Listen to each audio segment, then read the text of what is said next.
Welcome! Today we're going to decode one of the most important, and I mean guaranteed sections in your grade 12 math literacy exam, tariff systems.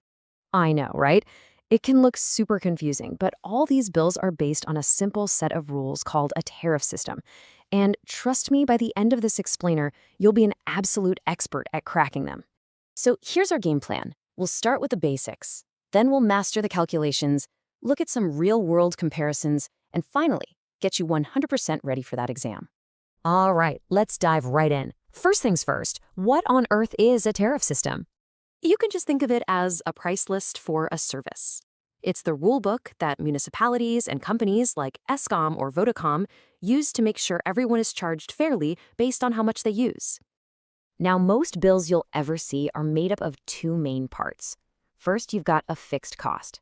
Think of this as your monthly subscription fee. You have to pay it no matter what, even if you use nothing at all. Then you have the variable cost, and this is the part that changes depending on how much you actually use.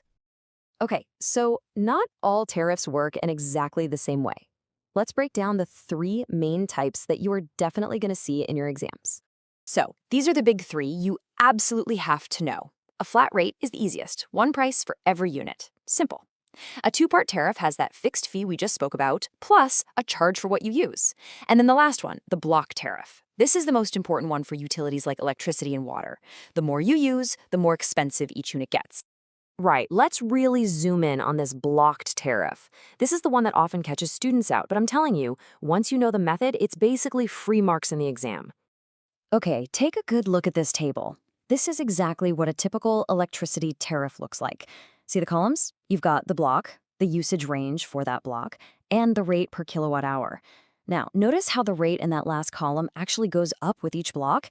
This is called a sliding scale, and it's designed to encourage all of us to use a little less electricity. Okay, here's our mission. We need to calculate the cost for 250 kilowatt hours. Now, here is the big trap. The biggest mistake you can possibly make is to just take 250 and multiply it by one of these rates. No, you can't do that. You have to work your way through the blocks step by step. This right here, this is the golden method. It works every single time. Think of it like pouring water into jugs. You have to fill the first jug, block 1, completely before any water can spill over into the next one. Let's apply these steps to our example. All right, step 1. We fill up the first block completely. The table says block 1 is for the first 50 kilowatt hours. So we take those 50 units, multiply them by the block 1 rate, and that gives us our 41,88 for the first chunk of our usage. Easy enough, right? So we started with 250, and we've already accounted for 50 of them. That means we still have 200 kilowatt hours left to deal with. So these remaining 200 units, they fall into the next price bracket, which is block 2. And notice the rate here is higher. So we multiply our remaining 200 units by this new, more expensive rate, which gives us our $188.80. Okay, now for the simple part. We've got the cost from block 1 and the cost from block 2. All we have to do is add them together. That gives us our subtotal. And remember, this is the price before we add VAT. And here it is, the final crucial step that so many people forget, VAT. The question will always tell you if you need to add it. In South Africa, it's 15%. So we multiply our subtotal by 1.15 to add that on, and we get our final total cost of R265.28. You see, this isn't just about passing an exam. This is a proper life skill. Let's use what we've just learned to compare two cell phone plans and figure out how to save some money. Okay, we've got two choices here. Option A is prepaid, no monthly fee, but that per minute cost is high. Option B is a contract. You pay a fixed R250 every month, but you get 150 free minutes, and the rate is way cheaper if you go over. So here's the question. If Jane is on the phone for 243 minutes this month, which plan is going to be lighter on her wallet? Let's find out. Let's do the math. For prepaid, it's a simple flat rate calculation. 243 minutes times the high rate gives us a whopping R911.25. Wow. Now for the contract. We start with a fixed R250. Then we work out how many minutes she actually has to pay for. She used 243, but the first 150 were free, right? So we only charge her for the 93 minutes she went over, and that's at the much cheaper rate. Add that to the fixed fee, and look at that difference. Yeah, when you see it laid out in a bar chart like this, it's not even a competition, is it? For someone who talks as much as Jane, the contract is an absolute no-brainer. This is exactly why it's so important to be able to do these calculations in real life. Okay, you've seen me do it, you've seen how the logic works, now it's your turn. The only way to get really confident with this is to practice. So let's tackle some exam-style questions. Here's your first one. It's a classic block tariff electricity question.